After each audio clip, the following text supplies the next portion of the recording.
Hello viewers, आज हम बनाएंगे होममेड कॉफ़ी सूप, है ना। इसे बनाना बहुत ही ज़्यादा आसान है ना। इसे हमने 5 इंग्रेडिएंट्स के साथ मिलकर बनाया है और वो भी सिर्फ 5 मिनट में। इसमें हमने यहाँ वो इंग्रेडिएंट्स को यूज़ किया है जो हमारे किचन में आसानी से मौजूद होते हैं, है ना। चलिए अब बात करते हैं इसके बेनिफिट्स की। तो इसके इस सूप के बहुत ज़्यादा हज़ारों फ़ायदे हैं। सबसे बड़ा इसका ख़ास फ़ायदा तो ये है कि ये हमें एक गोरी और गुलाबी रंगत देता है, हमारी स्किन को फेयर करता है और चेहरे पर एक फ्रेश और यंगर और यूथफुल लुक भी देता है। साथ ही साथ ये स्किन के बहुत सारे प्रॉब्लम्स को भी टारगेट करता है, जैसे कि अगर एजिंग की प्रॉब्लम हो या फाइन लाइन की प्रॉब्लम हो तो उसे भी ये ख़त्म कर देता है। साथ ही साथ आपके पिगमेंटेशन की प्रॉब्लम को भी दूर करता है, और अगर आपके नाक के आसपास में कहीं ब्लैक हेड्स या वाइट हेड्स की प्रॉब्लम हो तो ये इसके लगातार इस्तेमाल से ये भी दूर हो जाती है ना। साथ ही साथ क्या होता है कि अगर अल्ट्रावायलेट किरणों से आपके चेहरे को कोई नुकसान हुआ है, सनबर्न हुआ है, तो ये इसे भी दूर कर देता है ना। उसके अलावा ये अगर आपके चेहरे पर एक्ने और पिंपल्स के दाग हैं तो वो उन्हें दूर करता है और चेहरे को एक अच्छा लुक देता है। इसके साथ-साथ ये हमारी चेहरे की क्रैक अगर स्किन हो गई तो उसे दूर करता है, और हमारी स्किन इसके साथ-साथ ये हमारी स्किन को फेयर बनाता है और हमारे चेहरे को एक यंगर और यूथफुल लुक भी देता है ना। तो चलिए देखते हैं कि हम इसे किस तरह से। इसके लिए हमने यहाँ लिया है कॉफ़ी। कॉफ़ी जो होती है वो हमारी स्किन की सारी डर्ट और इम्प्योरिटीज़ को दूर करती है। ये हमारी लूज़ स्किन को टाइटन करती है, चेहरे की डलनेस को दूर करती है, और साथ ही साथ सनटैन और सनबर्न के स्टैंस को भी दूर करती है और स्किन को डीप क्लीन भी करती है ना। इसके बाद हमने यहाँ लिया है एलोवेरा जेल।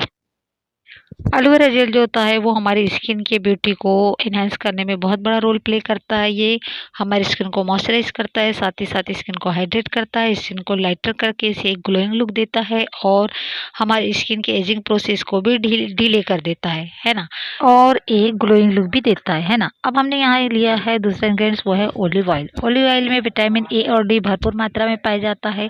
ये हमारी स्किन को टाइटन करता है, अगर लूज स्किन हो गई है तो उसे भी ये टाइट कर देता है। साथ ही साथ इसमें एंटीबैक्टीरियल प्रॉपर्टी पाई जाती है, इसलिए ये हमारे एक्ने और पिंपल पर भी काम करता है ना। इसके बाद हमने यहाँ लिया है vitamin E capsule. Vitamin E के बारे में जैसे कि सब जानते हैं, विटामिन ई हमारे स्किन को बहुत ही अच्छे से हाइड्रेट करता है, साथ ही साथ इसकी स्किन पर होने वाले एजिंग प्रोसेस को डिले करता है, स्किन को सॉफ्ट, स्मूथ और यंगर बनाता है। इसके साथ साथ ये ग्लो भी करता है ना।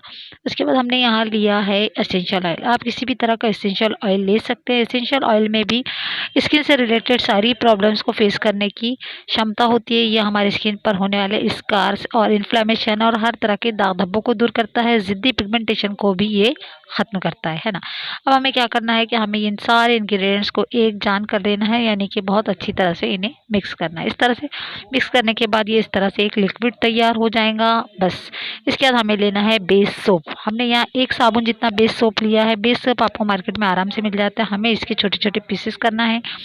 इस तरह से आप बारीक पतली छुरी से इसके प्रोसेस इस तरह के पीसेस कर सकते हैं। इसके बाद हमें क्या करना है कि हमें लेना है एक छोटा सा पॉट, और पॉट में डालना है 1 गिलास के जितना पानी। इसे हमें गर्म करना है। जब पानी में एक उबाल आने लगे, पानी गर्म हो जाए, तो हमें इसमें डबल बॉइलिंग मेथड से हमें इस देखिए एक बर्तन और रखना है इसमें, और फिर हमें डबल बॉइलिंग मेथड से इस जो सोप बेस है इसको धीरे धीरे करके पिघला लेना है। पिघलाने के पहले हमें इसे अच्छी तरह से घोलना है। इसके बाद हमने जो ये तैयार किया था, ये इस घोल को हम इसके अंदर ट्रांसफ़र कर देंगे, है ना। ये देखिए इस तरह से हमने इसमें ट्रांसफ़र कर दिया है। इसे धीरे धीरे करके हमें, अब आँच को हमने कम ही रखना है। उसके बाद ये हमारा बनकर तैयार हो गया है ना। अब हमें क्या करना है कि एक मोल्ड लेना है। आप इस तरह का मोल्ड जो है मार्केट से खरीद सकते हैं, ऑनलाइन ऑफलाइन भी मिल सकता है। हर शेप में ये आपको मिल जाता है ना। ये सिलिकॉन का होता है। अब हमें क्या करना है कि इसमें इसको सारा मटेरियल जो हमने बनाए थे वो इसमें हमें ट्रांसफ़र कर देना है। उसके बाद इसे हमें कुछ देर के लिए ऐसे ही रखना है। चाहे तो आप फ्रीज़र में भी रख सकते हैं या रूम टेम्परेचर पर भी आप इसे रख सकते हैं। 2 से 3 घंटे में ये बहुत ही अच्छे तरह से सेट हो जाता है। सेट होने के बाद हमें इसे धीरे से, बहुत ही एहतियात से इसे इस तरह से निकाल लेना है। और ये देखिए कितना अच्छा और शानदार हमारा होममेड कॉफ़ी सोप बनकर तैयार हो गया है ना। ये देखिए कितना अच्छा और शानदार तैयार हुआ है। तो बस फिर आप भी अपना होममेड कॉफ़ी सोप अपने घर पर बनाइए और अपने अनुभव हमारे साथ शेयर कीजिए।